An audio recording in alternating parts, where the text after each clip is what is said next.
Chris, with so much ego in independent film, you brand yourself a nobody filmmaker when you've done a lot. You've written for Ted Hope's blog, you've made films. Why be so self-deprecating when there's so much bravado in this industry? Yeah. Why go against the grain? Yeah, well, first of all, that's the truth. I am a nobody filmmaker, but it's a deceptive term, and it's actually a term that piques people's interest. So it made for a good blog article title. And I don't mean nobody as in like in a self-deprecating sense. I mean it nobody as in cultural significance. When I wrote the article, and still to this day, I really don't have professional clout yet. I haven't made a film that has starred anyone significant or has been at any significant film festivals. So professionally speaking, I don't have, again, I like to use the term leverage. I don't have professional leverage. So in that sense, I consider myself a nobody filmmaker, meaning that most people across the United States, the world, have never heard of me. So I have, if you read the article, it really, in the end, it has a very optimistic and positive tone. And the revelation for me was that, okay, I am a nobody filmmaker. I need to embrace that. And rather than try to create films using the leverage model, I need to embrace my limitations, my nobodiness, and create films inspired by those limitations. And what's been the feedback from that article?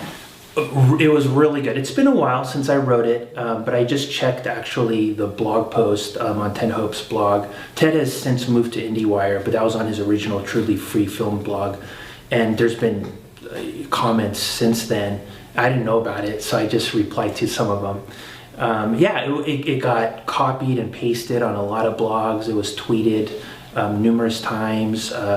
Roger Ebert actually tweeted it. So it was a great first article written for Ted Hope. So it was a really good response, and people, not only people in the film industry responded to it, people in the music business and other creative realms really responded to it, just because of the kind of universal truth of it. And what was the truth in it? What were some of the points to it? Well, again, the main point is we need to be honest with who we are as professionals, where we are at in the professional staircase.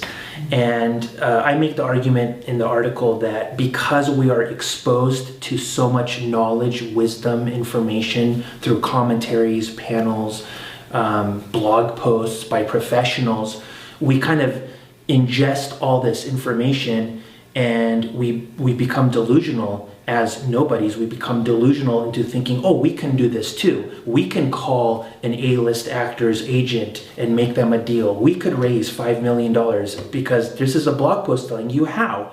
But the assumption in these panel discussions, in these articles, is the assumption is that you have the professional leverage to do that.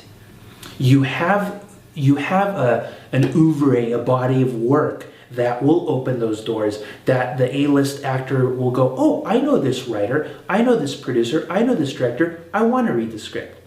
So that's the main truth in my article that I believe is true, that until you have that, you are a nobody. So rather than expend your time and energy trying to do something that someone higher up on the professional ladder can do, look at yourself, where you're at.